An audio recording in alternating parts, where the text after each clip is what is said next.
The activist Sacheen Littlefeather has died at the age of 75, weeks after she received an apology from the Academy of Motion Pictures Arts and Sciences for the organization's treatment of her at the 1973 Oscars when she declined an Academy Award on Marlon Brando's behalf.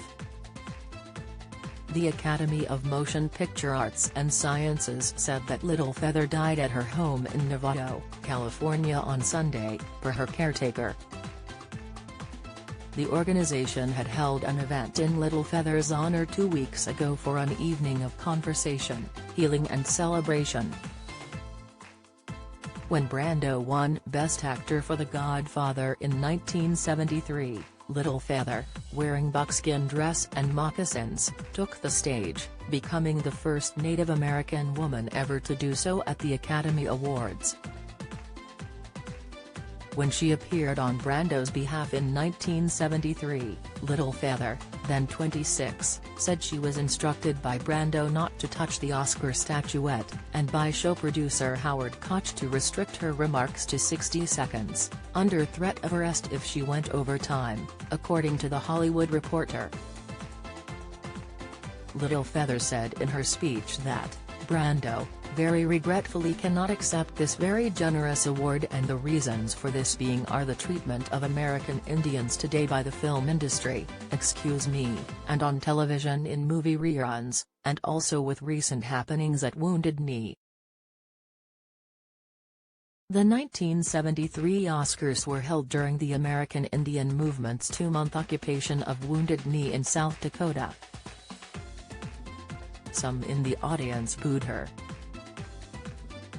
John Wayne, who was backstage at the time, was reportedly furious. In the years since, Littlefeather has said she's been mocked, discriminated against and personally attacked for her brief Academy Awards appearance. In making the announcement, the Academy Museum shared a letter sent June 18 to Littlefeather by David Rubin, Academy president, about the iconic Oscar moment. Rubin called Littlefeather's speech a powerful statement that continues to remind us of the necessity of respect and the importance of human dignity. The abuse you endured because of this statement was unwarranted and unjustified, wrote Rubin. The emotional burden you have lived through and the cost to your own career in our industry are irreparable. For too long the courage you showed has been unacknowledged. For this, we offer both our deepest apologies and our sincere admiration. Littlefeather told The Hollywood Reporter she was stunned when the Academy reached out to her about making amends. I never thought I'd live to see the day I would be hearing this, experiencing this, Littlefeather told the outlet. When I was at the podium in 1973, I stood there alone. Littlefeather, in her 2018 doc Sacheen, Breaking the Silence, said that she was sabotaged professionally in her show business career in the wake of the Oscars. I was blacklisted, or, you could say, red-listed, Littlefeather said. Johnny Carson, Dick Cavett and others didn't want me on their shows, the doors were closed tight, never to reopen. Littlefeather eventually quit show business and got a Heath degree with a minor in Native American medicine. She had penned a newspaper column for Oklahoma's Kiowa tribe, taught in Tucson and had worked alongside the late Mother Teresa at the outset of the AIDS crisis. Littlefeather, in a statement, said it is profoundly heartening to see how much has changed since I did not accept the Academy Award 50 years ago. Regarding the Academy's apology to me, we Indians are very patient people, it's only been 50 years, said Littlefeather.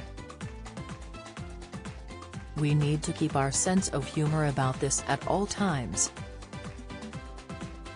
It's our method of survival. At the Academy Museum event in Los Angeles, Littlefeather sat for a conversation with producer Bird Runningwater, co-chair of the Academy's Indigenous Alliance. In a podcast earlier this year with Jacqueline Stewart, a film scholar and director of the Academy Museum, Littlefeather reflected on what compelled her to speak out in 1973. "I felt that there should be Native people, Black people, Asian people, Chicano people. I felt there should be an inclusion of everyone," said Littlefeather.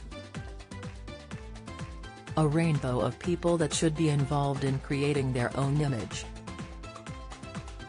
Littlefeather's husband Charles Koshiwe, Ottawa/Sac Fox, who she was with for more than 32 years, died this past November. A Catholic Requiem Mass is slated to be held at St.